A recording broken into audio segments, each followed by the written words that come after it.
Diverse and love again episode 50। Thank you Raj, Roshni ने कहा। राज सिर्फ यहाँ पर कुणाल के कहने पर आया था, लेकिन अब रोशनी के काम को देखकर उसे पता चल गया था कि रोशनी सच में एक काफ़ी अच्छी स्टाइलिश है। ये मेरा काम है, रोशनी राज को देख उससे कहती है। उसका हल्का मेकअप करो, ये ज़्यादा अच्छा होगा कि मेकअप नेचुरल दिखे। रोशनी मेकअप का काम लिली को सौंपते हुए लिली से कहती है। वो जानती थी कि लिली का मेकअप करने का तरीका काफ़ी शानदार था, और जब बात उसके प्रिंस चार्मिंग की हो तो वो जानती थी कि उससे कभी भी कोई गलती नहीं होगी। लिली ने अपने हाथों में मेकअप का केस पकड़ा हुआ था। जब वो राज के पास जाती है तो उसके गाल टमाटर की तरह लाल हो जाते हैं। प्रिंस चार्मिंग, आपकी स्किन काफ़ी ज़्यादा सॉफ्ट है।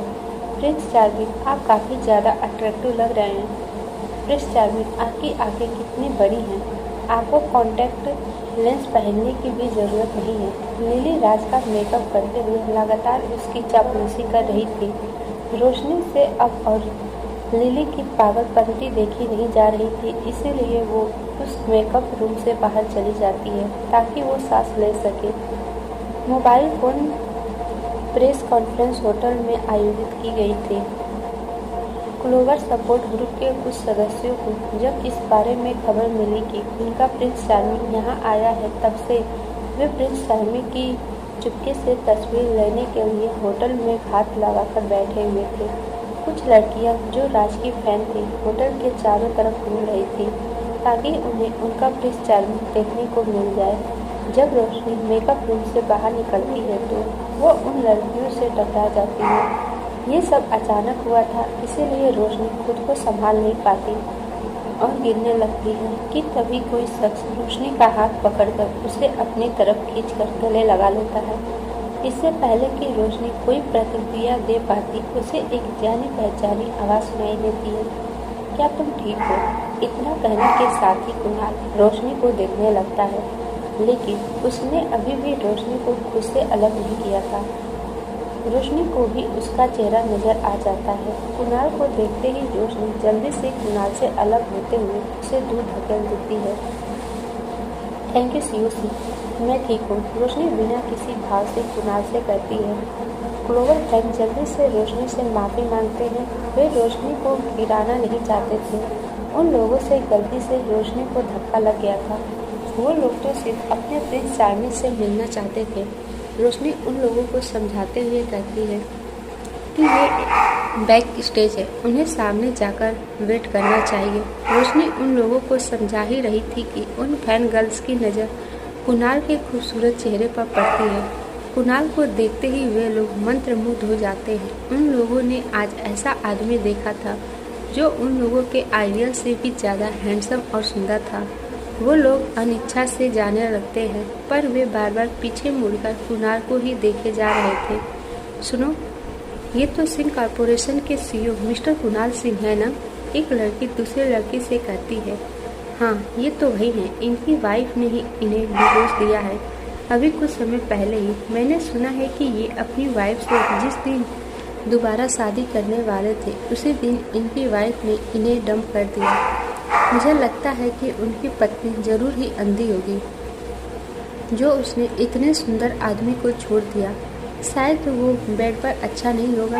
एक आदमी चाहे जितना भी सुंदर या हैंडसम क्यों ना हो, जब तक वो बेड में अपनी वाइफ को खुश नहीं कर सकता, उसका सुंदर होना बेकार है। सभी फैन गर्ल्स आपस में बात करते हुए वहाँ से जा रही थी। उन लोगों को लगा था कि उन लोगों की आवाज़ काफ़ी कम थी, पर ऐसा नहीं था। कुणाल और रोशनी ने उनकी बातें काफ़ी स्पष्ट रूप से सुनी थी। रोशनी इस समय काफ़ी ज़्यादा गुस्से में थी, तो वही कुणाल का चेहरा बिल्कुल काला पड़ गया था। उसके आसपास का माहौल काफ़ी भयानक हो गया था। आप यहाँ क्या कर रहे हैं सीयूसी? रोशनी अपनी ठंडी आवाज़ में कुणाल से पूछती है। सिंह कॉर्पोरेशन ने अभी अभी इस फोन कंपनी के साथ एक्विजिशन किया है। रोशनी ने महसूस किया कि उसे जाल में फंसाया गया है। वो कुणाल की तरफ देखती है और उससे एक अजनबी की तरह कहती है, तो मैं अब आपका समय खराब नहीं करूँगी, गुड बाय। इतना कहने के साथ ही रोशनी वहाँ से जाने लगती है। पर कुणाल उसकी बात सुनकर अपनी आंखें सिकुड़ लेता है और उसके पीछे आकर उसे एक ऐसे कोने में लेकर जाता है जहाँ पर कैमरा नहीं लगा हुआ था। तुम्हारी हिम्मत कैसे हुई मुझसे इस तरह से बात करने की?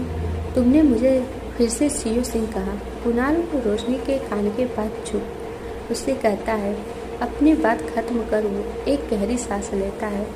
हमने पहले ही तलाक ले लिया है, अब आपको सीओ सिंह कहने में कुछ भी गलत नहीं है। रोशनी अपनी बात कहने के बाद जैसे ही अपना सर ऊपर करती है तो कुणाल को अपने इतने पास देख वो ठिठक जाती है। हम दोनों के डिवोर्स होने के बाद से तुम मुझे सीओ सिंह कहकर क्यों बुलाने लगी? शादी से पहले तो कभी तुमने मुझे सीओ सिंह कहकर नहीं पुकारा था। तुम शादी से पहले और शादी के बाद हमेशा से मेरे पीछे कुणाल कहते हुए घूमती थी। कुणाल रोशनी को याद दिलाते हुए कहता है कि वो कैसे उसका पागलों की तरफ पीछा किया करती थी। रोशनी कुणाल से अलग होने की कोशिश करती है पर वो हिल भी नहीं पाती है। उसके पास हार मानने के अलावा अब कोई चारा नहीं था। रोशनी समझ नहीं पा रही थी कि कुणाल उस छोटी सी बात का इतना बदतंगड़ क्यों बना रहा था। क्या उसे सीओ सिंह कहना सबसे विनम्र तरीका नहीं था? उसने शादी से पहले उसे सिर्फ कुणाल कहा था, शादी के बाद भी वो उसे कुणाल ही कहती थी, लेकिन ऐसा बहुत कम होता था कि कुणाल उसके सामने हो। हमारा पहले ही डिवोर्स हो चुका है। अगर अब भी आपके अंदर थोड़ी सी भी सेल्फ रिस्पेक्ट हो तो मेरे पीछे मत आना। और वैसे भी अब मैं आपसे प्यार नहीं करती। अब आप मेरे लिए कोई मायने नहीं रखते हैं, रोशनी कुणाल से कहती है। कुणाल ने महसूस किया कि रोशनी द्वारा कहा गया हर शब्द एक चाकू की तरह था जो उनके दिल में गहराई तक चुभ गया था। उसे इस समय ऐसा लग रहा था कि वो सांस नहीं ले पाएगा। रोशनी, मैं जानता हूँ कि मैंने तुम्हारे साथ गलत किया था जिसका मुझे रिग्रेट है, लेकिन अब मैं सब कुछ ठीक करना चाहता हूँ। बस तुम मेरी लाइफ में वापस आ जाओ।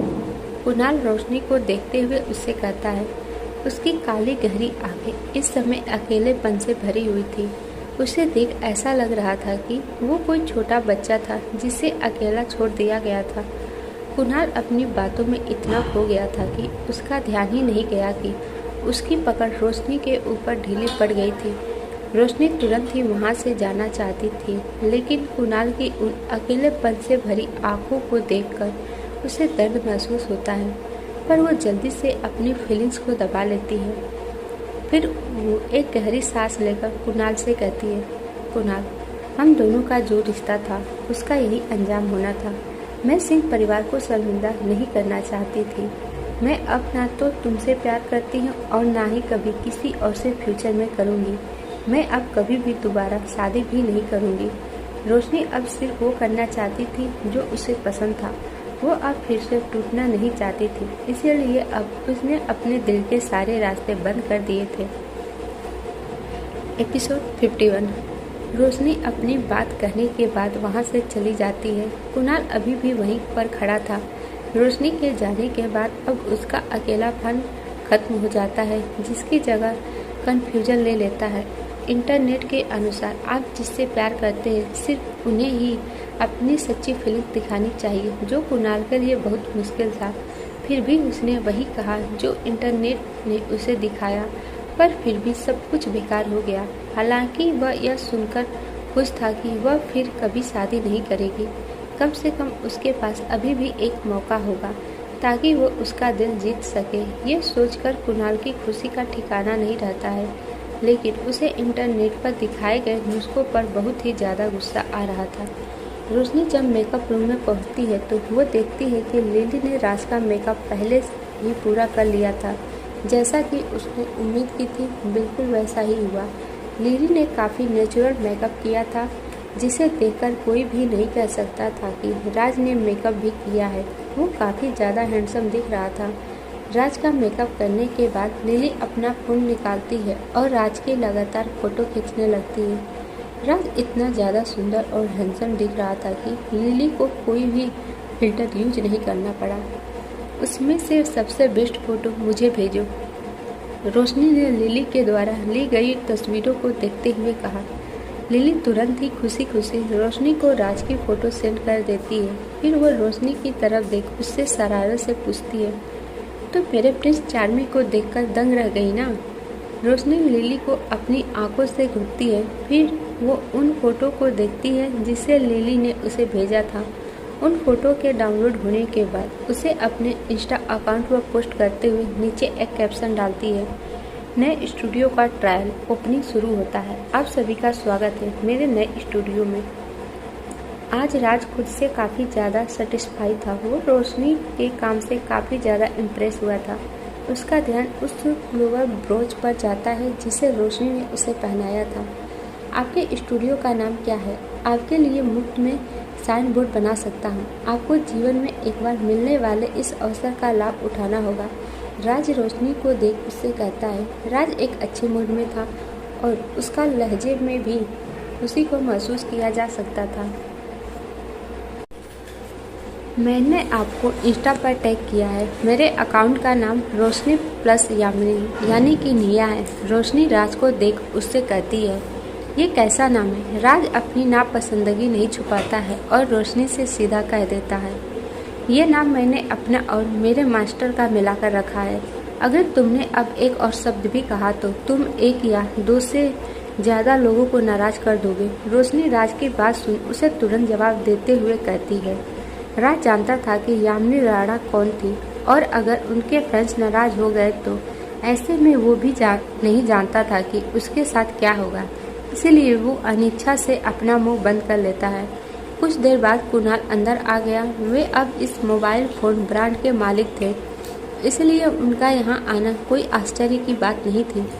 कुणाल, क्या आपको नहीं लगता कि मैं बहुत सुंदर हूँ? राज ने उनका गर्मजोशी से स्वागत किया और अपनी उत्साह भरी आवाज़ में उससे पूछा। नॉट बैड, कुणाल ने लापरवाही से कहा, क्योंकि वह जानता था कि राज का लुक रोशनी की स्टाइलिंग पर आधारित था। अपनी बात कहने के बाद कुणाल रोशनी को देखने लगा।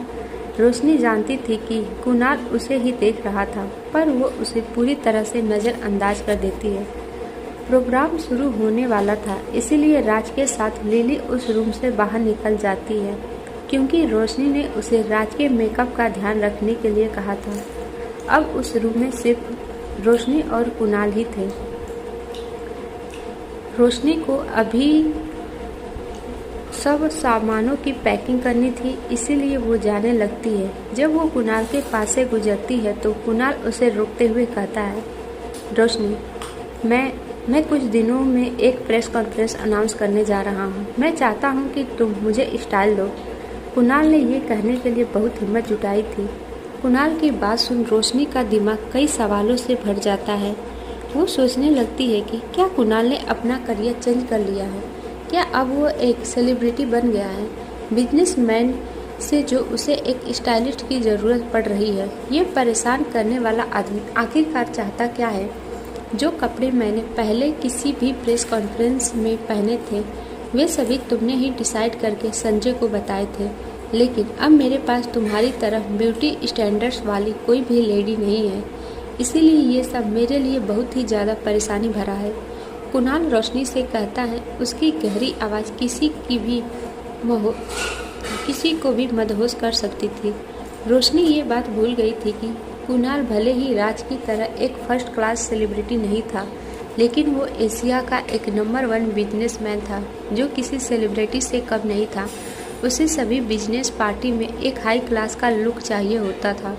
रोशनी पहले कुणाल की पर्सनल स्टाइलिस्ट थी, लेकिन उसे दर्द के सिवा कुणाल से कुछ नहीं मिला था। एपिसोड 52। अगर आप चाहते हैं कि मैं आपको स्टाइल करूं तो मैं कर सकती हूं, लेकिन आपको मुझे जगह और समय बताना होगा। और हाँ, मैं किसी के लिए भी फ्री में काम नहीं करती हूँ और मेरी पेमेंट भी बहुत हाई है। रोशनी कुणाल को देखते हुए कहती है। उसने पहले कुणाल को स्टाइल किया था, वो उसने फ्री में किया था, लेकिन अब वो कुणाल से पैसे निकलवाने का मौका जाने नहीं देने वाली थी। एक और कारण भी था कि अगर वो ऐसे ही कुणाल से भागती रहती तो उसे सिर्फ यही साबित होगा कि वो आज भी कुणाल से प्यार करती है, जो वो बिल्कुल भी नहीं चाहती थी। कुणाल का चेहरा बेवजह काला पड़ गया था। क्योंकि उसे रोशनी का उसके प्रति ठंडा व्यवहार बिल्कुल भी पसंद नहीं आया था। तुम जो कीमत चाहोगी वो मैं तुम्हें दे दूंगा। तो क्या अब मैं तुमसे अपॉइंटमेंट ले सकता हूँ? कुणाल ने खुद को मुस्कुराने के लिए मजबूर किया और मिलनसार होकर रोशनी से अपनी बात कही। रोशनी ने अपने होठों को सिकड़ा और कुणाल से कहने लगी, मिस्टर कुणाल सिंह, क्या मैं कह सकती हूँ कि जब आपको गुस्सा आता है और उस समय आप मुस्कुराने की कोशिश करते हैं तो आपकी मुस्कान काफ़ी ज़्यादा बदसूरत लगती है। बेशक तुम जो चाहो मुझे कह सकती हो, कुणाल रोशनी को देख उससे कहता है। लेकिन रोशनी की बात सुन कुणाल की नकली मुस्कान काफ़ी ज़्यादा बदसूरत हो गई थी। ठीक है, आप मुझे इंस्टाग्राम में ऐड कर समय और जगह बता दीजिएगा। मैं अब चलती हूँ क्योंकि मुझे कुछ काम है। इतना कहने के बाद रोशनी घूमी और वहाँ से चली गई। कुणाल, जिसके पास सबसे महंगा और एडवांस फीचर वाला सेलफोन था, वो नहीं जानता था कि इंस्टाग्राम किसे कहा जाता है। ये इंस्टाग्राम क्या है? इंस्टाग्राम सोशल मीडिया एप्लीकेशन है जिसमें बहुत से फेमस सेलिब्रिटी इसमें अपनी न्यू पोस्ट डालते रहते हैं और साथ में म्यूजिक वीडियो भी। सिंह कॉर्पोरेशन का भी एक ऑफिशियल अकाउंट इंस्टाग्राम में। संजय जो कुणाल के साथ था, उसने कुणाल के पीछे पूछने पर उसे समझाया, इसे मेरे लिए डाउनलोड करो। कुणाल ने इतना कहते हुए अपना सेलफोन उनको दिया और उसे संजय की तरफ उछाल दिया। संजय इंस्टाग्राम डाउनलोड करता है, फिर उसे कुणाल के नंबर पर रजिस्टर करता है और तुरंत रोशनी के अकाउंट को फॉलो करता है। कुणाल अपने ऑफिस के काम के अलावा और कोई काम नहीं करता था। सही शब्दों में कहा जाए तो वो एक वर्कaholic था। ऑफिस सॉफ्टवेयर इस्तेमाल करने में तो माहिर था, लेकिन अपने फ़ोन के सॉफ्टवेयर के बारे में कुछ नहीं जानता था। लंबे समय के बाद संजय से इंस्टाग्राम के बारे में समझने के बाद उसे कुछ ही बातें समझ में आई थी, जो देखकर संजय ने अपना माथा पीट लिया था। दूसरी तरफ रोशनी आज अपनी कार अपने साथ नहीं लाई थी, इसीलिए वो एक टैक्सी लेकर घर जाने का डिसाइड करती है। जब वो अपना अकाउंट ओपन करती है तो अपने फॉलोअर्स की बढ़ी हुई संख्या देखकर हैरान रह जाती है। राज के फैंस ने उसे काफ़ी ज़्यादा कमेंट्स किए थे, जैसा कि पहला कमेंट, वाह मेरा प्रिंस चार्मिंग इस लुक में कितना ज़्यादा हॉट लग रहा है। दूसरा कमेंट, मैं अपने प्रिंस चार्मिंग के लिए बच्चे पैदा करना चाहती हूँ। तीसरा कमेंट, मैं चाहती हूँ कि अब आप ही मेरे प्रिंस चार्मिंग को स्टाइल दें। रोशनी कुछ कमेंट्स पढ़ती है, फिर वो अपना मैसेज बॉक्स देखने लगती है जिसमें उसे 2 मैसेज मिलते हैं। पहला कुणाल का फ्रेंड रिक्वेस्ट था और दूसरा संजय का फ्रेंड रिक्वेस्ट था। संजय कुणाल का लेफ्ट हैंड था और इसके अलावा उसका कोई बुरा इरादा नहीं था। ये सोचते हुए रोशनी थोड़ी देर हिचकिचाती है और दोनों ही फ्रेंड रिक्वेस्ट एक्सेप्ट कर लेती है। एक्सेप्ट करते ही उसे कुणाल का मैसेज आता है जिसमें उसने उसे 3 दिन बाद सिंह कॉर्पोरेशन में मिलने के लिए बुलाया था। रोशनी ने एक इमोजी के साथ उत्तर दिया जो दर्शाता है कि वह समझ गई है, फिर अपना फ़ोन दूर कर देती है। राज होटल की लॉबी में खड़ा अपने सभी फ्रेंड से अपनी तारीफें सुन रहा था। वहीं कुणाल का ध्यान पूरी तरह से उसके फ़ोन में था। कुछ ही समय में वह कई बार इंस्टा खोल चुका था। टेंशन न्यूज़ के एक अपडेट के अलावा एक भी मैसेज नहीं था। काफ़ी ज़्यादा हिचकिचाने के बाद उसने रोशनी को एक मैसेज किया था, जिसके जवाब में रोशनी ने सिर्फ एक इमोजी भेजा था, जिसका मतलब था कि उसका मैसेज मिल चुका है। अगर तुम कुछ कहना चाहती हो तो कहो। कुणाल उसके इमोजी का जवाब देते हुए एक मैसेज भेजता है और रोशनी के रिप्लाई आने का वेट करता है, पर काफ़ी देर वेट करने के बाद भी उसे कोई रिप्लाई नहीं आता। मैं रोशनी का अकाउंट देखने के लिए क्या करूं? काफ़ी देर चक्कर लगाने के बाद अंत में कुणाल संजय से पूछता है। उसने कई बार रोशनी का अकाउंट ओपन करने की कोशिश की थी, पर जब उससे नहीं होता तो वो संजय की तरफ मुड़ उससे सवाल करता है। एपिसोड 53। संजय कुणाल का फ़ोन लेता है और रोशनी का अकाउंट ओपन कर कुणाल के हाथ में दे देता है। कुणाल रोशनी का अकाउंट देखने लगता है। पहली फ़ोटो 2 साल पहले 1:32 पोस्ट की गई थी, जिसके नीचे कैप्शन कुछ इस प्रकार था, मुझे दुनिया में सब कुछ मिला है, लेकिन मैंने अपना दिल आपको दे दिया। पता नहीं ये प्यार कब तक टिकेगा। साथ में जो फ़ोटो थी वो उस गिफ्ट की थी जो कुणाल ने एक बार रोशनी को दिया था। दूसरा कैप्शन, पिछले साल के नए साल के बारे में था। उन दोनों की हाथ पकड़े हुए एक फ़ोटो थी। यह हमारा आखिरी साल हो सकता है। उसके लिए मैंने सब कुछ सेक्रीफाइस कर दिया था, लेकिन अब वक्त आ गया है कि मैं उसे सेक्रीफाइस कर दूँ। तीसरा कैप्शन करीब 3 महीने पहले का था। कुणाल ने तारीख देखी। उसे वह दिन स्पष्ट रूप से याद था, क्योंकि उस दिन रोशनी ने बहुत ही ज़्यादा ड्रिंक की हुई थी और रोशनी ने उसे उस दिन कॉल भी किया था। उसने कभी भी मुझसे प्यार नहीं किया था। इस कैप्शन के साथ वाली तस्वीर रेड वाइन से भरी टेबल की थी। यह देखते ही कुणाल की आंखें थोड़ी नम हो जाती है। आज उसे समझ आया था कि जो लड़की उससे हमेशा से प्यार करती आई थी, वो अब उसे क्यों कह रही थी कि वो अब उससे प्यार नहीं करती। रोशनी को उससे निराशा सिर्फ एक दिन में जमा नहीं हुई थी। चौथी पोस्ट उनके डिवोर्स वाले दिन की थी। साथ वाली तस्वीर रोशनी की सेल्फी थी, जिसमें उसकी मुस्कुराहट बिल्कुल सच्ची थी। कैप्शन में लिखा था, आज से मैं अपने लिए जीऊंगी। कुणाल हैरानी के साथ रोशनी की उस मुस्कुराहट को देख रहा था। उसने रोशनी की ये मुस्कुराहट काफ़ी सालों बाद देखी थी। उसे याद आया कि जब उन दोनों ने अपनी शादी को रजिस्टर करा था, उस दिन रोशनी की मुस्कुराहट आज की तरह थी। उस दिन रोशनी की वो मुस्कान उसके होठों से जा ही नहीं रही थी, लेकिन वहीं उसके खुद के चेहरे पर कोई भाव नहीं था। उस समय उसने बस अपनी दादी की इच्छा के लिए रोशनी से शादी की थी। कुणाल जल्दी से रोशनी की इस फोटो को अपने मोबाइल में सेव कर लेता है। कुणाल का एक पोस्ट पर क्लिक करता है, जिसे रोशनी ने आज ही पोस्ट किया था।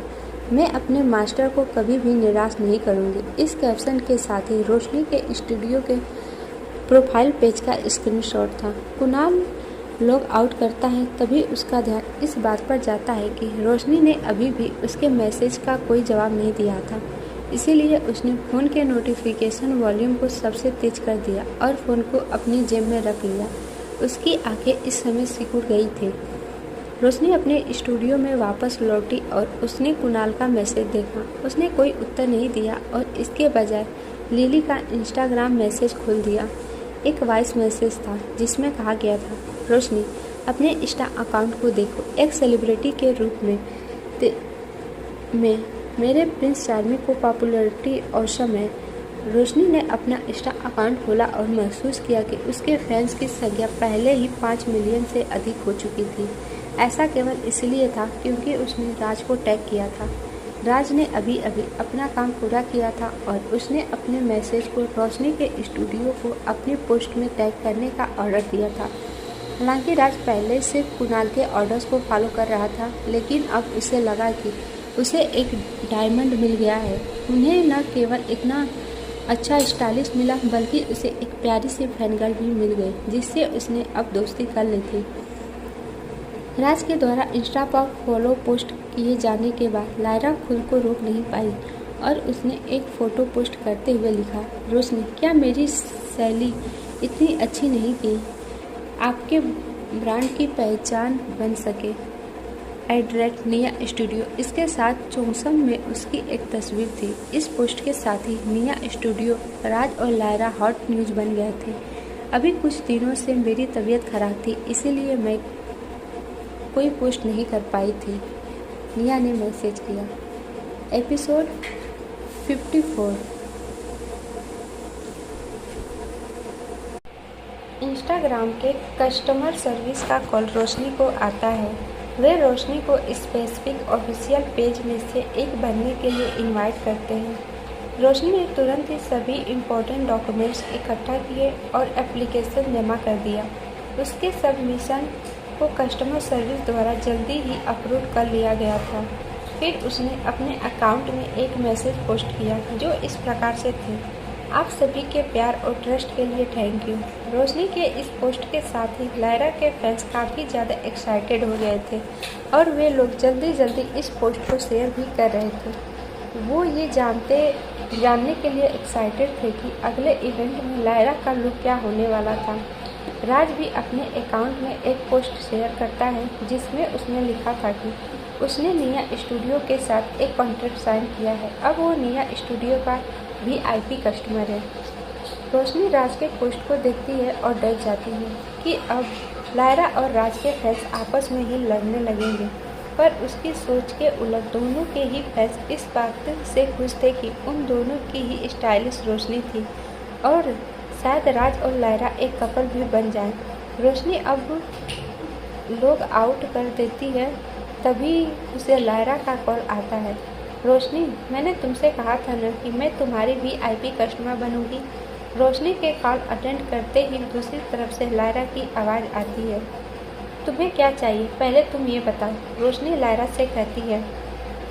रोशनी, मैं भी तुम्हारे साथ कॉन्ट्रैक्ट साइन करना चाहती हूँ, मैं भी तुम्हारी VIP कस्टमर बनना चाहती हूँ। तुम बस मुझे अमाउंट बता दो, मैं किसी कंजूस की तरह सौदेबाजी नहीं करूँगी। लायरा हल्का सा खासकर शरारत से रोशनी से कहती है। ठीक है, तुम मुझे एड्रेस भेज दो, मैं तुमसे वहीं आकर मिलूँगी। रोशनी लायरा से कहती है। Thank you and I love you. Lyra Roshni की बात सुनकर उससे खुशी से कहती है और कॉल कट कर देती है। राज अपना अकाउंट क्लोज करने के बाद वापस से लाउंज एरिया में चला जाता है तो उसे कुणाल अपने उदास चेहरे के साथ बैठा हुआ दिखता है। तुम्हें क्या हो गया है? उसने मेरे किसी भी मैसेज का जवाब क्यों नहीं दिया है? राज के पूछने पर कुणाल अपना सर उठाता है और उससे पूछता है। उसकी आवाज़ इस समय कर्कश थी। कुणाल की बात सुनकर राज को सदमा लगता है। उसे इस समय ऐसा लग रहा था कि किसी एलियन ने कुणाल के दिमाग के तार को छेड़ दिया है।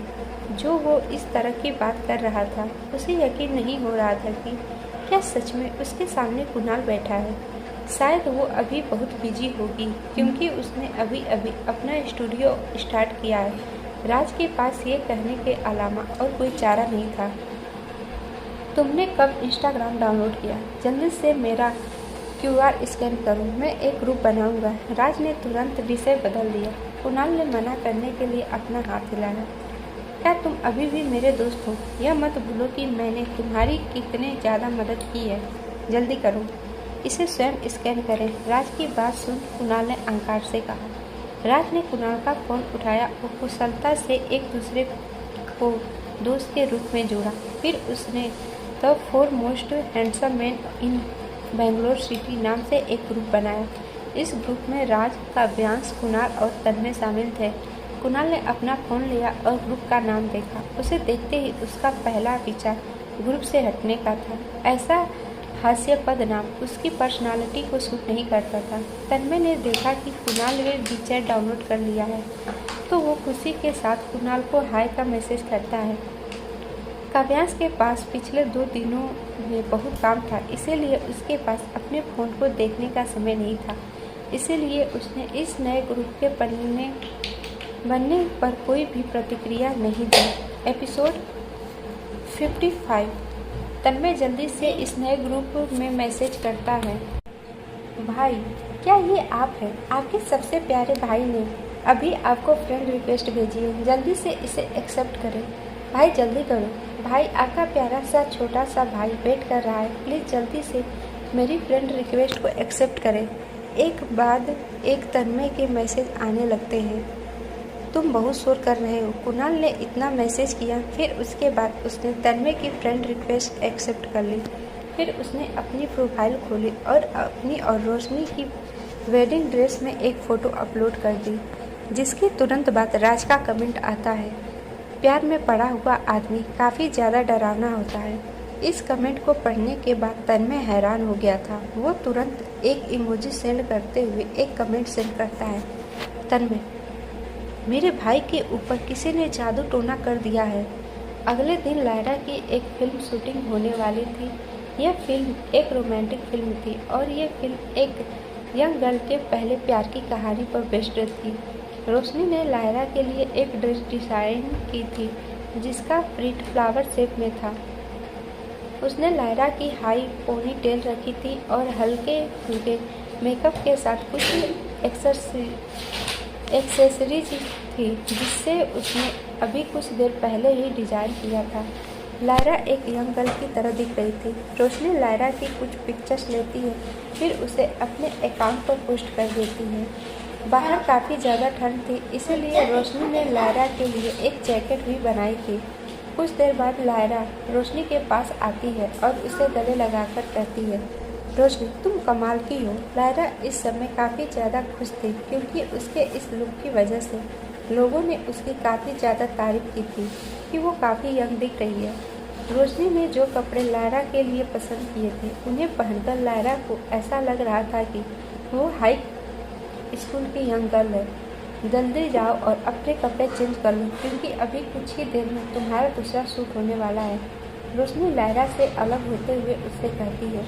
इस फिल्म में हाई क्लास के एक कपल को दिखाया गया था कि कैसे स्कूल से निकलने के बाद वो दोनों अपने अपने करियर में बिजी हो जाते हैं। उन दोनों के बीच में लड़ाइयाँ भी होती हैं लेकिन लास्ट में उन दोनों को फिर से एक दूसरे से प्यार हो जाता है।